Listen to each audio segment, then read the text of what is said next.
Welcome to Survey English. Today's video is a very interesting one. We'll be talking about 7 big PTE rumors, false things about PTE which are going around.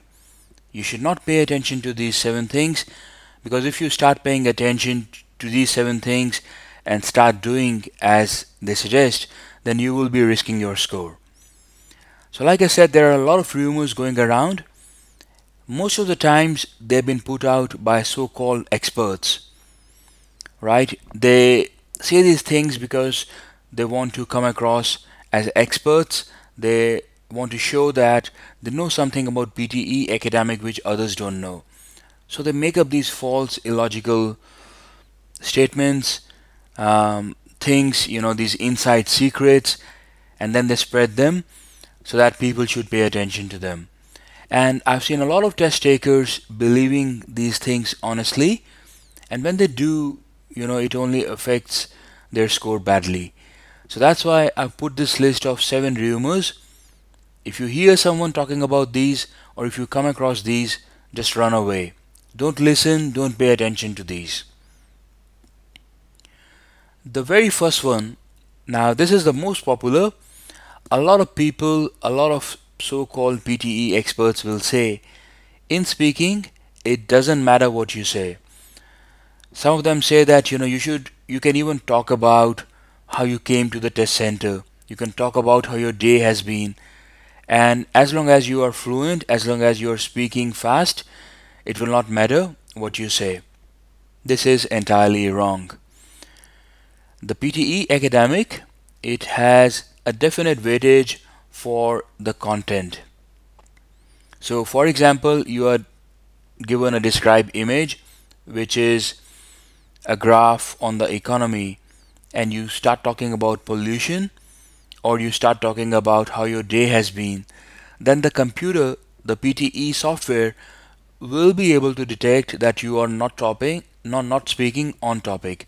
And if you are not speaking on topic, you will not get any marks at all. Yes, fluency is very important, your pronunciation is important, the pace at which you speak is very important, but it doesn't mean that what you say is not important. So instead of risking your PTE exam thinking that it doesn't matter what you say, spend some time properly understanding how to give good responses to images, retail lectures, etc. It's not that difficult. If you follow proper methods and if you follow step-by-step strategy, you can do that. So if someone says in speaking it doesn't matter what you say, they are lying to you. It matters, and it matters a lot. The second big rumor is this particular question type contributes maximum marks, or this question type contributes a lot of marks. So from time to time you will come across these charts, these Excel sheets that people have made, which will show which question type contributes how many marks. That right from dictation it contributes a lot of marks, and some other question type it doesn't contribute that many marks. The truth is, no one really knows exactly how much a particular question type contributes, because PTE Academic, Pearson, they don't talk about the weightage that they give to a question type. I'll explain to you what this means. So for dictation, for example, they might give a weightage of 2 to each question, and for repeat sentence they might give it a weightage of only 1.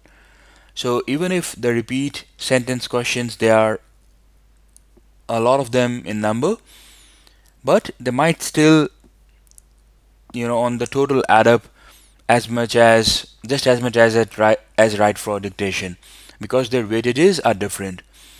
So because no one knows what these exact weightages are and how the algorithm normalizes the scores and what else it does, it's very difficult to say which question type contributes how much, how many marks to your overall score. You can get some idea, you can get an idea of how the score is distributed within that particular question, but you should not plan your PTE exam based upon any such Excel sheets which tell you how many marks you can get from a question type. You should pay equal attention to all question types, and you should try to do your best equally on all question types. Don't think that, yeah, I will only pay attention to this particular question type because it looks easy and it contributes a lot of marks. Again, people, share this kind of material because they want to look like they are experts. But this is entirely wrong. The other rumor is again on internet, on Facebook, on different websites. You will hear some people say, use this template for full marks. Or they will say, I've always used just this template and I always get, full marks in this writing or whatever. It might be true for that person because he knows how to use that template properly. Okay? But if you think that just taking one template and using it everywhere will get you full marks, again, you are mistaken. This is very wrong. Why? First, because the type of questions that you will get, even if you get 2 essays, they will be of different types. So using the same template or using a similar template for both will make your essays not look that good. Second, a lot of people, when they try to fit their essay, fit their response in a particular template, they end up making a lot of mistakes. So, yes, keep some templates ready for the worst case, but even better, learn how that particular template is structured. What are the different parts of that template? So in the exam, even if you don't use the full template, you can use the part of the template which best suits that particular question. Okay, so don't go into the exam thinking that yes, I've taken this particular template from that website and it will get me full marks. It will not. Your own understanding, your hard work, how much you truly understand that template, that will get you full marks. This is the fourth one, a very silly rumor that I've seen going around. People say, don't use backspace or delete button when you are writing. Now, this is absolutely stupid. You can use backspace, you can use delete. Pearson has spent millions developing their test software, and it is not so dumb that it will think that a backspace or a delete button, if you press it once or if you press it 100 times, it's a mistake. So they are not tracking all of this. They are basing your response only on what you submit. So your marks are determined only based upon what you submit, not whether you use 5 backspaces, whether you use 10 backspaces. So don't worry about this. This is entirely wrong. Don't pay any attention to this. Next, the fifth rumor, again this is related to speaking. A lot of people will say speak as fast as you can. They make it sound like speaking is a test of your speed. This is again absolutely wrong. Sometimes if you speak too fast, then your response, it will not come across that good. What is the right pace or the right pace? What is the right pace or the right speed? That varies from person to person. Some of us sound very good when we speak very fast. Others sound very good when you speak slowly or when you speak at a moderate pace. Your goal here in your preparation is to understand what's the right pace at you. You have to identify a pace at which your pronunciation, at which your accent, it becomes, as neutral or as close to natural as possible, right? If you are struggling with pronunciation, you're struggling with accent, right? Some words, they always come out wrong, when you speak them. Then try to vary your pace. Sometimes when you speak fast, your accent, it improves. Sometimes when you speak slower, your accent improves. So saying that, you should only try to speak as fast as you can, this is wrong. If you think in your exam you spoke slowly and that's why you lost your marks, then you need to assess how you sound when you speak slowly. Okay, don't just think that it means that now I have to speak very fast. No, maybe you have to speak at a moderate pace. So try to understand that. The sixth rumor, now a lot of websites which are selling these repeated questions. Now God knows where most of them get their repeated questions from and what's the truth of these websites.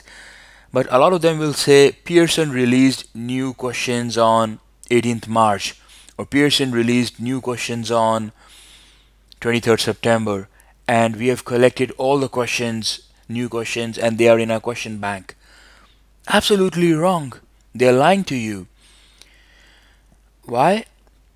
First of all, Pearson will never announce, do you see anywhere on their website or in any news anywhere that we have now released new questions and we'll only be testing on these new questions? They don't release these things. Pearson is $1 billion company.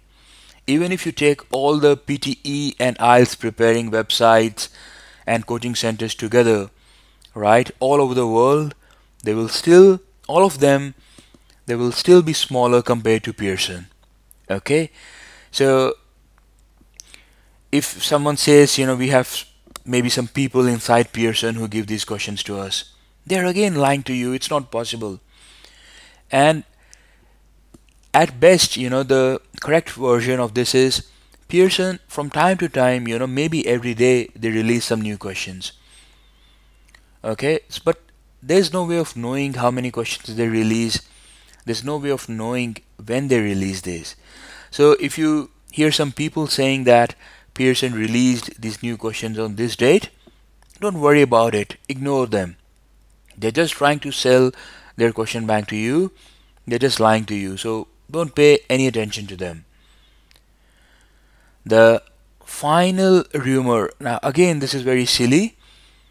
I have had people sending emails to us asking that shall I give my PT exam on Tuesday or shall I give my exam on Thursday, because I've heard that it has easier questions on this particular day of the week.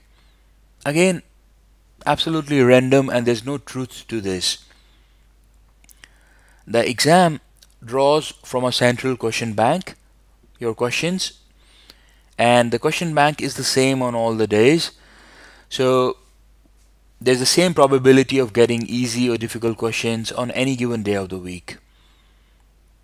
Also related to this, a lot of people, they say the exam is simpler, in this particular test center or in this city, and it's difficult in that particular center or in that city or that country. Again, this is wrong. Everything comes from a central questions database, and that is same across all over the world and on all days of the week. So don't worry about which day of the week you should give your exam on.